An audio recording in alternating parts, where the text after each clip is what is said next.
Assalamualaikum warahmatullahi wabarakatuh.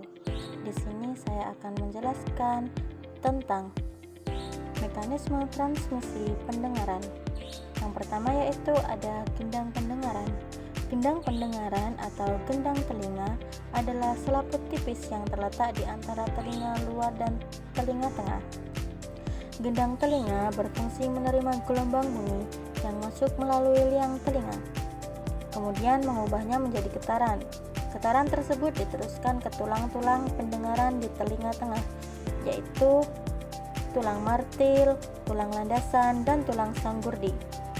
Gendang telinga memiliki peran penting dalam proses pendengaran karena membantu penghantaran suara agar dapat diterima dan diolah oleh otak. Jika gendang telinga rusak atau robek, kemampuan mendengar seseorang dapat terganggu. Dan yang kedua yaitu tulang-tulang pendengaran. Tulang-tulang pendengaran adalah 3 tulang kecil yang terdapat di telinga tengah dan berfungsi meneruskan getaran suara dari gendang telinga ke telinga dalam. Ketiga tulang tersebut terdiri atas tulang martil, tulang landasan, dan tulang sanggurdi. Tulang martil menempel pada gendang telinga dan menerima getaran suara. Kemudian getaran diteruskan ke tulang landasan. Selanjutnya, tulang landasan meneruskan getaran ke tulang sanggurdi. Tulang sanggurdi akan menghantarkan getaran menuju jendela oval pada telinga dalam. Kerja sama ketiga tulang pendengaran ini membantu memperkuat dan menyalurkan bunyi sehingga dapat diterima oleh saraf pendengaran dan diolah oleh otak menjadi suara. Yang ketiga yaitu tingkap oval. Tingkap oval atau jendela oval adalah selaput tipis yang terdapat di antara telinga tengah dan telinga dalam. Tingkap oval berfungsi menerima getaran dari tulang sanggurdi, yaitu salah satu tulang pendengaran di telinga tengah. Getaran tersebut kemudian diteruskan ke cairan yang terdapat di dalam koklea atau rumah siput pada telinga dalam. Pergerakan cairan di dalam koklea akan merangsang sel-sel saraf pendengaran sehingga menghasilkan impuls saraf yang dikirim ke otak. Dengan demikian, tingkat oval memiliki peranan penting dalam proses penghantaran bunyi dari telinga tengah menuju telinga dalam.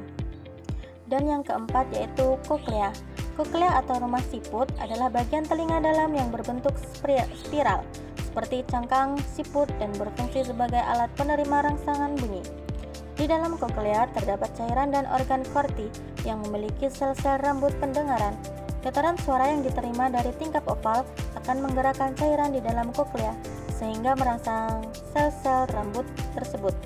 Rangsangan kemudian diubah menjadi impuls saraf dan diteruskan melalui saraf pendengaran menuju otak untuk diartikan sebagai bunyi. Koklea memiliki peran sangat penting dalam proses pendengaran karena menjadi tempat perubahan getaran suara menjadi sinyal saraf.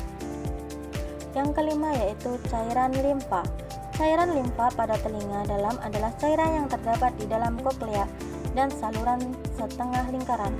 Cairan ini berfungsi menghantarkan getaran suara yang diterima dari tingkap oval menuju sel-sel rambut pendengaran pada organ korti. Ketika cairan limfa bergerak akibat getaran suara, sel-sel rambut akan terangsang dan mengubah getaran tersebut menjadi impuls saraf. Impuls saraf kemudian diteruskan oleh saraf pendengaran ke otak sehingga bunyi dapat didengar dan dikenali. Selain membantu proses pendengaran, cairan limfa juga berperan dalam menjaga keseimbangan tubuh. Jadi untuk kesimpulannya, proses pendengaran terjadi melalui kerjasama berbagai bagian telinga. Gelombang bunyi ditangkap oleh telinga luar dan menggetarkan gendang telinga. Getaran tersebut diteruskan oleh tulang-tulang pendengaran menuju tingkap oval, lalu menuju ke koklea yang berisi cairan limfa. Pergerakan cairan limfa akan merangsang sel-sel rambut pendengaran sehingga terbentuk impuls saraf yang dikirim ke otak.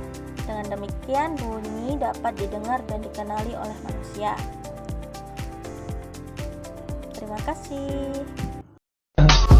I just had to let you know you're